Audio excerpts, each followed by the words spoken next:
Hello guys! Welcome sa aking walang kwentang channel. So dito naman tayo para sa panibagong video.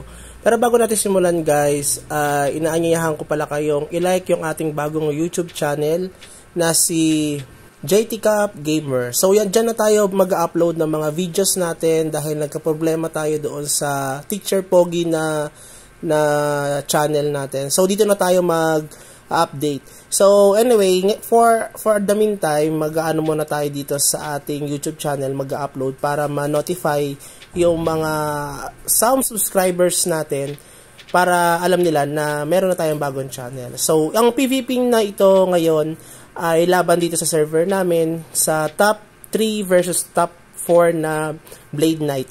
Tayo ay top 4 na Blade Knight, tapos yung kalaban natin ay top 3. Although siya ay mas mababa ang level, parang 577, tayo ay 600 plus, ay sinubukan natin dahil may advent na rin tong kalaban natin at mas maganda yung option ng set niya dahil perfect option yung kanyang T13 at mataas yung flow rate niya. Pero susubukan natin dahil nga nung dati naglaban kami nito, nung bagong change class ako sa Blade Edge, medyo nahirapan ako guys.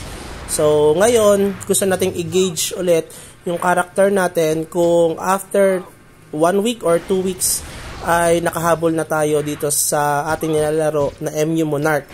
Although dati kasi parang nasa 21, rank 21 ako. So gradually medyo na tumataas yung rank natin. Ngayon ay nasa rank 13 na tayo. O sa server namin na. Itong kalaban natin ay nasa rank 12. Tapos overall nasa rank 45 ata siya. Ako ay nasa rank 47 or 48 yung rank natin sa cross server namin. Tapos kasi tayo ngayon ay nakakuha na ng Divine Sword na isa. Okay, i-upload natin yung video natin, yung pag-craft niyan at paano natin siya nakuha para doon sa mga players na naglalaro pa lang kasi may mga bagong bagong servers na inopen ngayon ng MU Monarch. So some of them are new players. So kailangan natin mag-upload para kahit paano magkaroon sila ng guide. Then yung mga videos natin sa Teacher Pogi natin dati, i-re-upload natin siya doon sa bago natin channel na JT Cup Gamer para kahit papano ay meron pa rin na mapanood yung mga players natin doon sa ating new channel which is yung JT Cup Gamer. So kita nyo naman guys, malakas din ito na kalaban natin dahil alam ko sa pagkakaalam ko naka Archangel set na siya, yung helm, armor, gloves, pants and yung kanyang boots. Tayo kasi wala tayong pants. Ang meron lang tayo ay yung armor. So, nakukuha lang kasi yung pants and armor doon sa top up. Hindi naman tayo masyadong nag-top up. Ito kasi nag-top up siya eh. So, yan. Nakita nyo naman yung laban namin. Tayo ay naka-imp na angel, no? Imp? Ano ba tawag dyan? Guardian? So, yung imp ang ginamit natin. So, medyo lamang tayo dito. Ewan ko kung lumakas tayo o humina lang siya. Siguro, medyo lumakas na tayo ng kahit papano dahil nga gradually nakukuha natin yung mga rankings natin na umakyat tayo. Pero it doesn't mean na sobrang lakas na natin. Meron kasi nagsasabi na may nag-comment doon kay RPPH. Nanonood ako doon kay RPPH. Boss RP, shoutout sa'yo. Isa ka sa mga pinapanood ko na channel at kumukuha rin ako ng guide sa'yo. Yon, so may nagsabi doon, duel daw kami noon ni RP. Hindi ako mananalo doon guys. Inaamin ko na, hindi talaga tayo mananalo. Napakalakas noon. Diba, baka mga 2 seconds or 3 seconds lang tayo noon ni Boss RP. So, yun. Yun yung, natin, no? Yun yung laban natin na round 1 sa top 3 na Blade Knight. Gusto ko kasing labanan yung isa, si N360. Kaso, hindi siya masyadong active ngayon.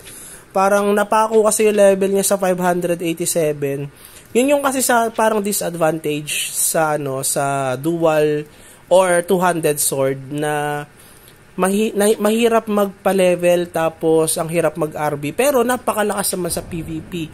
Yun yung maganda sa PvP kasi kahit itong si Drake noon, yung kalaban natin ngayon, alam ko talo niya yun eh. Talo siya ni N360 guys. Si Drake. Talo din ako doon dati. Ewan ko lang ngayon kung kung masasabayan ko na si N360 dahil tayo ay nag-level 600 na, tapos nag-level up na rin yung ating mga gamit. Pero yung gears pa rin natin, 2 options pa rin, reduct at saka reflect. Yun lang ang nadagdag sa atin. Wala pa tayong DSR at saka HP. Tapos yung helm natin, reduct pa lang. Nagpo-focus kasi ako sa fluorides at the same time sa weapons. Dahil yung weapons ko, parang 2 options na yung weapons ko. Parang excellent damage yan. I-review na lang natin sa susunod para kasi baka humaba dito. Hindi ko kasi na-videoan, hindi ko na-happywan ng video dito habang kinukuhanan ko. So, 2-0 guys yung laban namin. Sinubukan natin yung ating attack element, no? So, itong kalaban natin ay medyo nakakaramdam na siya na mag-quit kasi nahihirapan na rin ata siya mag-farm dito sa MU Monarch dahil nga Blade Knight. Basta Blade Knight, hindi kayo King of Farm. Ang King of Farm ay yung EMG at saka yung Wizard. Yun talaga. Kung gusto nyo maging farmer, Wizard or kaya yung EMG. Pero pagdating sa PvP, versatile talaga ang Wizard, pwedeng makasabay. Pero yung EMG, superb sila sa 3v3, pero sa 1v1, medyo alanganin sila. Kasi pag nadikitan sila ng ating Blade Knight, or ng ibang character, sigurado na malulusaw sila dahil nga panglikuran talaga yung mga EMG. Ang ingay ng aso sa amin dito. So, anyway, yan yung kalaban natin, si Drake. Top 3 siya sa mga Blade Knight. Ako naman ay top 4 sa Blade Knight, guys. So, pero hindi naman ibig sabihin nun, yung mga rankings na yan, ay mas malakas ka na doon sa character na yan. Kasi si Kero, kung mapapansin nyo, siya ay, mas mataas na ako sa kanya, yung rankings namin. Pero, hindi ako manalo dun eh. Parang yung yung GL siya, Grow Lancer. Hindi ko alam bakit napakalakas nung character niya. Hindi pa rin talaga ako manalo. Ewan ko lang ngayon na kasi nagbago tayo ng sword, nadagdagan tayo ng attack sa sword natin at yung ibang mga gamit, no? Nadagdagan yung mga fluorides natin. So, feeling ko siguro makakasabay na ako kay Kero. Mag-i-upload na lang natin yung video natin pag nakalaban natin siya ulit kasi medyo busy din siya. Pero hinamon niya ako kanina ng test damage daw. It so happen na tayo ay nasa Devil's Square kaya hindi natin napagbigyan. So sabi ko mamayang gabi siguro. So yan no. Ito pala yung mga mamaw namin dito. Top 2 ito si Y-Cry. Malakas yan. Isa sa mga taga-ibang bansa. Alien ang tawag nila dyan sa mga kaguild namin. No, napakalakas yan, halimaw yan guys. Ipuputulin natin yung video para makita nyo kasi medyo matagal yung kasi nagre-regen kami. So titingnan natin kung gaano kalakas itong si Y-Cry. Top 2 namin yan guys dito sa server namin. So isipin nyo na lang mga ganyang kalakas si RP, no? Si RPPH at saka si Japs. Siguro mga ganyan sila kalakas. So tingnan natin. Yun na lang, tingnan nyo, wag nyo na kaming ipag-duel ni RP at hindi talaga tayo mananalo sa kanya. Tingnan nyo, napakakunad, di ba? Iniisip ko pa dyan, maglalaban kami, no? Yun pala, test damage lang. Pero tingnan nyo, pagka hinit niya ako, kung ilang seconds lang ako sa kanya. So, yan, susubukan natin na labanan ito at bawasan. Kasi napakakunad niya talaga, guys. Ang tigas ng karakter niya.